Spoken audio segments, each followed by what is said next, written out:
Now, yes. Amidst all of this, there's a lot of calls for economic reform, and you're for this as well, Dominic Perrottet now saying this is the time. I mean, we haven't had major reform under the coalition yet, have we? No, I think we've had some major structural reform under the coalition government, but what Dom Perrottet is talking about and what some other state leaders are starting to sort of talk about on the air, or putting their toes in the water, if I can put it that way, is that our federation has the problem where the Commonwealth raises 80% of the taxes, but the states do 80% of the spending. And that disconnect in our federation is leading to some suboptimal outcomes, as economists like to say.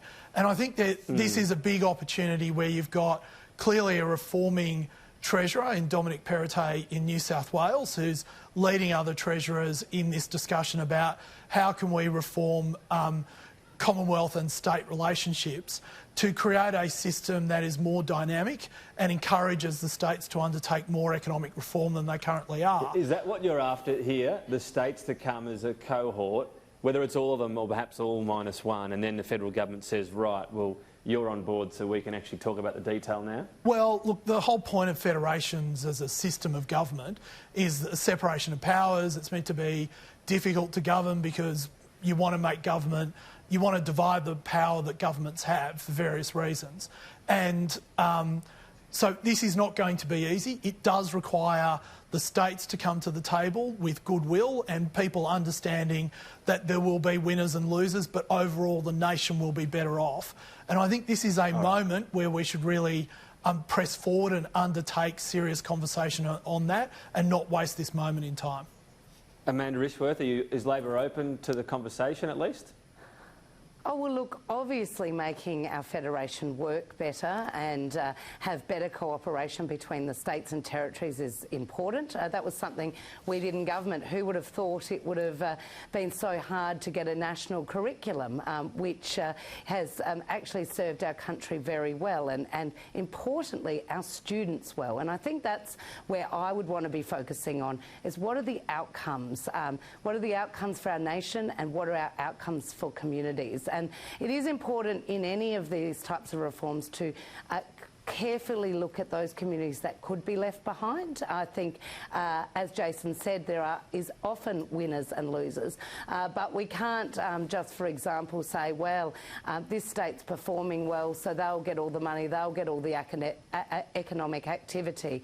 We've got to make sure there is balance across the country and that communities are not left to wither on the vine. I want to touch on childcare, Amanda Rishworth, your area. We do have the situation where the subsidy, the new subsidy in the system, it works, or the way it's working at the moment, about 90,000 could be asked at least to pay back a debt. It's being described as partly an IT glitch. What do you make of this? Yeah, look, it's very, very concerning. We've had many, many families contact me about problems with owing a debt to the Commonwealth. And many families are saying they don't actually think they have a debt. And when they've rung up and chased it down, they actually haven't had a debt. But the letter doesn't say that. The letter just says you owe a debt. And I'm worried that many families are seeing this and are just paying the debt when indeed they don't owe the Commonwealth anything. And we've had one example that's come to our attention where the individual was told 3 times they didn't have a debt but continued to be pursued for a debt when it comes to the childcare subsidy. Partly it comes back to an IT glitch, but it also comes back to the complexity of the system.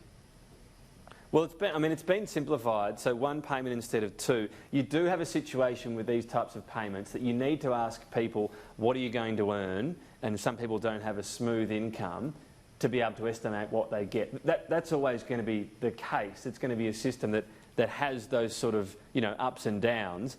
So there's nothing wrong in of itself, is there, with the government asking at the end of the financial year for that money back? It's just got to do it in the right way. Is that what you're saying, and not be inaccurate? Well, no, I think there's a couple of issues. One, there is the IT glitch, which is an issue. But when we're talking about 1 in 6 families are owing a debt to the Commonwealth, surely we can do it better, because families don't have this extra money in their pocket.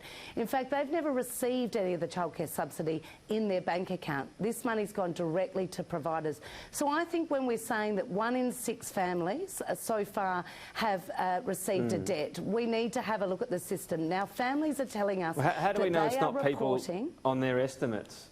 You know, either not being honest or forgetting to change things? No. There's circumstances, many people's circumstances are changing, and what these families are telling us is they ring Centrelink and update their details straight away, whether that's activity or income. So, in fact, we had one example where the individual in question thought she'd be really cautious and overestimate by $20,000 her income. She thought that would surely cover her, and she ended up with a debt. So, because people's lives aren't simple these days. They do go up and down, their hours go up and down, their income goes up and down. We need a system that is working for families and not lumping them with debt at the end of the financial year. It'd have to be a bit of a worry, Jason Valinsky. Nothing annoys voters more than this type of failure within government services. Yeah, look, Tom, Amanda's absolutely right.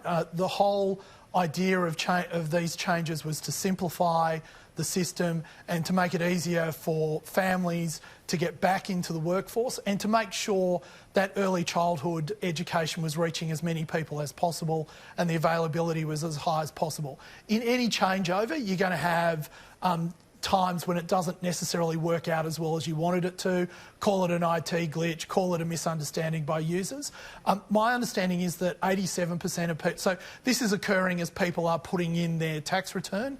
My understanding is 87% of people are actually receiving top-up payments because their estimates were on the low side, so they're getting more money. 13% of people are being told that they've actually been overpaid and may need to pay some back, of which I understand 24 families have put in a formal review application for that.